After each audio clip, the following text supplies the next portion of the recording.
The loss will cause ripple effects through the also found itself being shut down at just 34 years old. The park was a staple of central Alberta, but had to close its doors just last year as the cost of maintaining the old rides as well as keeping up with competition was just becoming too much. They were required to do several huge renovations to keep up with new health and safety codes, and in the end it was determined they just couldn't do it, so they had to become banned. Sadly, the park had no choice but to close its doors, so you can't go on any more rides from now on. Zoe Mayer Killam and her friend love a good splash at the Wild Rapids Waterslide Park, but those good times will soon be coming to an end. This is the last season for the well-known Sylvan Lake attraction. It was shocked to hear that they were closing. The park has been around for more than 30 years, but the general manager says maintenance costs were unmet. More than 20,000 people. Number 3, the Steamer Slide. Being a pretty laid back and fun place, but there are some things you really don't want to be relaxed about, including safety regulations. Calypso Water Park in Ottawa was charged with 6 safety violations in court after being accused of a Mammoth 20, and it was said that the park posed an immediate danger to its visitors thanks to staff who ran the park carelessly. The biggest fines had to do with the steamer water slide though, as they noticed it causing a string of accidents. People kept getting flipped over, breaking everything from collarbones to vertebrae, with 7 people receiving spinal injuries on the ride. Although the owner of the park made it clear that the issues with the ride had already been fixed and the level of staff training had increased dramatically, it was still ruled safer to close the ride off to the public, and so it was shut down by the TSA.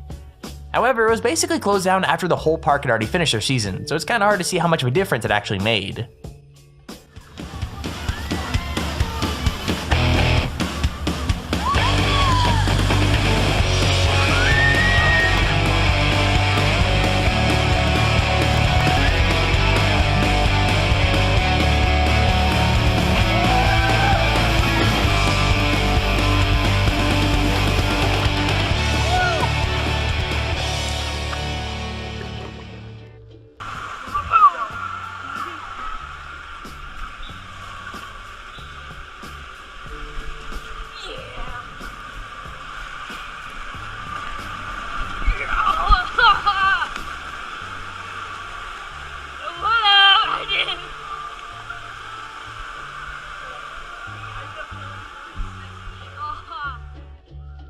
Here's our honorable mention. During the 70s, water slides became very popular, and in Orlando, the infamous Wet n Wild water park was constructed. Millions of tourists would visit each year, and it became a no-brainer that the park was a huge success. Unfortunately though, as time goes on, things break, and safety codes change, making these older parks much less profitable and harder to maintain. That's basically why the owners of the park decided to literally tear the entire thing down and make way for a new waterslide park called Volcano Bay. Now there are Wet n Wild parks all over the world, and after a bit of research, it turns out a large majority of them have actually been closing. I managed to find a really cool commercial from the 80s of the water park, so I'll go ahead and show one of these rides and as well the older commercial.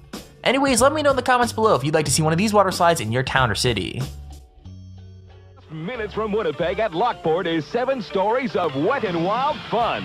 Slide through the maze of twists and turns, splash down into a sparkling heated pool. Make a day of it for the whole family. Bumper boats,